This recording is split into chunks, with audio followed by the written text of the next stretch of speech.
Եվ այսպես, մենք ինչ տեսանք Հովանավանքում, կեղծ ըստ էության եկեղեցու կողմից հերձված քահանան այլևս նախկին Ստյոպան Ասատրյան, Տեր Արամն էր, երբ քահանա էր։ Դա անցյալում է։ Այո, աղանդավորական ծես իրականացրել ըստ էության հայ առաքելական եկեղեցում, Սրբապիղծ ծես, որին մասնակից էր նաև Փաշինյանը, Սուրեն Պապիկյանը։ Խնդրեմ ես մասով ձեր խոսքը նաև Գալիք Կիրակի եւս նախաձեռնում են, որպեսզի գնան այդ կեղծ ծեսին, համեցեք։ Դա իրականում իրոք ծես չէր, այլ չպատարակ էր, չծես էր, որովհետև եկեղեցու ամբողջ կանոնագրքով եւ ծիսական հազարամյա ավանդույթով կարգալույծ եղած, ընդ որում իր իսկ կողմից կատարված գործողությունների հետևանքով, այսինքն նախկին Տեր Արամին եւ ներկա Ստեփան Ասատրյանին ոչ ոք, չգիտեմ, համենայն դեպս մեզ հայտնի չի, որ որևէ մեկը ստիպել է նրան այդպիսի դիրքորոշում իրականացնել, հակաեկեղեցական եւ ես կասեի ոչ միայն հակաեկեղեցական, հակաաստվածային, որը երևի թե ամենավտանգավոր մեղադրանքն է, այդ չպատարակը ըստ էության ապացուցեց այն առասպելը եւ ցույց տվեց, որ որքան կեղծ է այն մարդկանց հավատը, որոնք անդադ պնդում են, որ Նիկոլ Փաշինյանը հրաշալի PR, չգիտեմ, մասնագետ է, տիրապետում է հասարակայնությանը այսպես գործիքավորելու բոլոր հմտություններին եւ իրականում խորհրդարանական ընտրություններն էլ ամեն ինչ էլ ինքը կարող է այսպես կեղծել,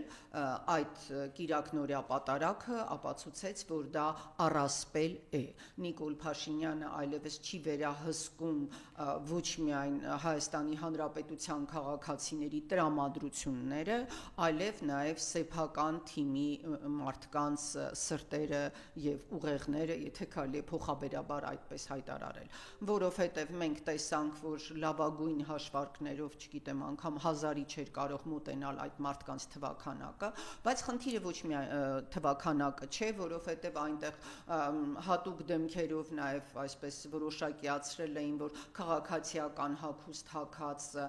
ոստիկանական եւ այլ հատուկ ծառայությունների, այսինքն ազգային անվտանգության ուժեր են եղել, այլև ինքնական, իսկ այս հավաքը դեռևս այդպես պարտադրված չէր, մենք տեսանք ինչպես քաղաքապետը ոչ այնքան այդպես հիմնավոր պատճառով հրաժարվեց եւ ի սկզբանե ասաց, որ ինքը չի մասնակցելու, ես Երևանի քաղաքապետի մասին եմ այդ միջոցառմանը խոսում, Տիգրան Ավինյան, Ալեն Սիմոնյանը, որ ասաց Նիկոլ Փաշինյանը մասնակցում է, դա բավարար է, եւ ընդհանրապես ամբողջ խորհրդարանը եւ նաեւ կառավարությունը, փոխվարչապետերը, արտգործնախարարը եւ մնացած այլ բոլոր շատ նախարարների մենք այնտեղ չտեսանք։ Իրականում սա ցույց տվեց, որ Նիկոլ Փաշինյանը ոչ միայն չի կարողանում հասարակայնությանը այսպես բարձրացնել կեղծ գաղափարներով, այլ նաև իր սեփական թիմին։ Ճիշտ է, ինքը նախաձեռնում է երկրորդ այցը, բայց ես ձեզ ասեմ միայն առաջին այսպես սերը չի, որ կուտ է գնում, կամ առաջին գործողությունը չէ, որ կուտ է գնում, երկրորդ գործողությունը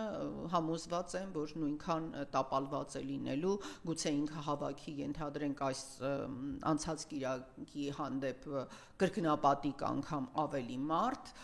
բայց դրանով ինքը չի մոտեցնելու իր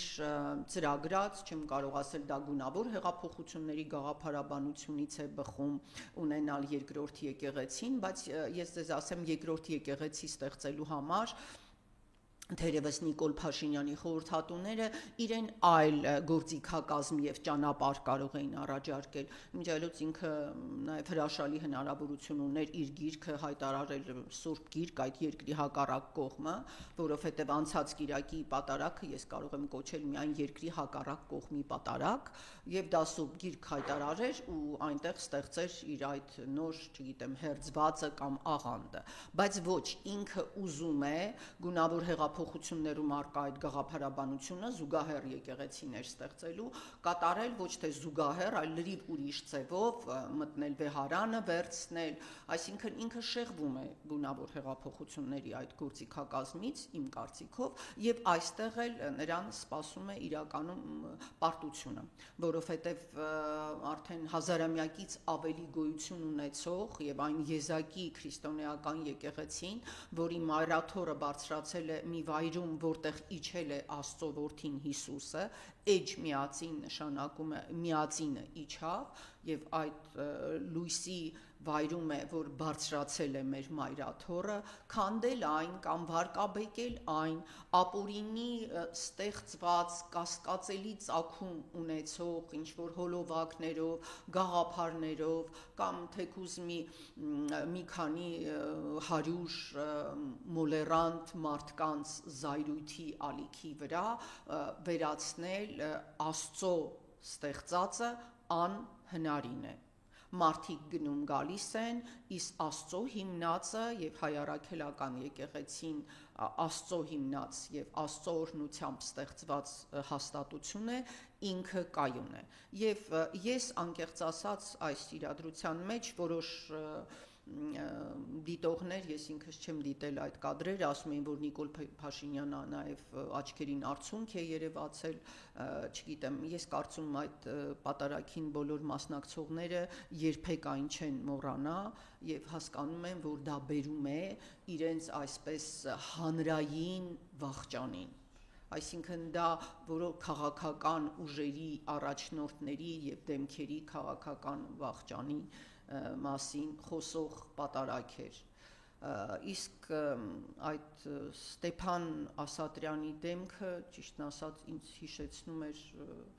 չգիտեմ, դատապարտվածության գերագույն աստիճանը ունեցող մի մարդու, որը ինքն էլ հասկանում է, որ ինքը դեմ դուրս չի եկել անձի, գիտեք, քաղաքացիական պայմանագիրը անդհատացնում է, որ իրենք եկեղեցու դեմ չեն պայքարում, իրենք անձի դեմ են պայքարում, իսկ Ասատրյանը, Ստեփան Ասատրյանը երևի իր այսպես բոլոր երազներում եւ անգամ ահանավանքի փականը փոխելիս հասկացել է, որ ինքը անգամ հաստատության դեմ դուրս չի եկել, ինքը Աստծո դեմ է դուրս եկել, իսկ Աստծո դեմ դուրս եկածների վախճանը իրականում կանխորոշված է եւ նկարագրված է թե հին կտակարանում, թե նոր կտակարանում։ Ուստի հաջորդ կիրակին տեղի ունենալու նույնի, ես կասեի, առավել ձախող տարբերակը եւ համոզված եմ, որ ճիշտ էին մեր այն 100 հազարավոր հավատացյալները, որոնք պարզապես անտեսեցին եւ պարզապես արհամարեցին այդ իրադարձությունը։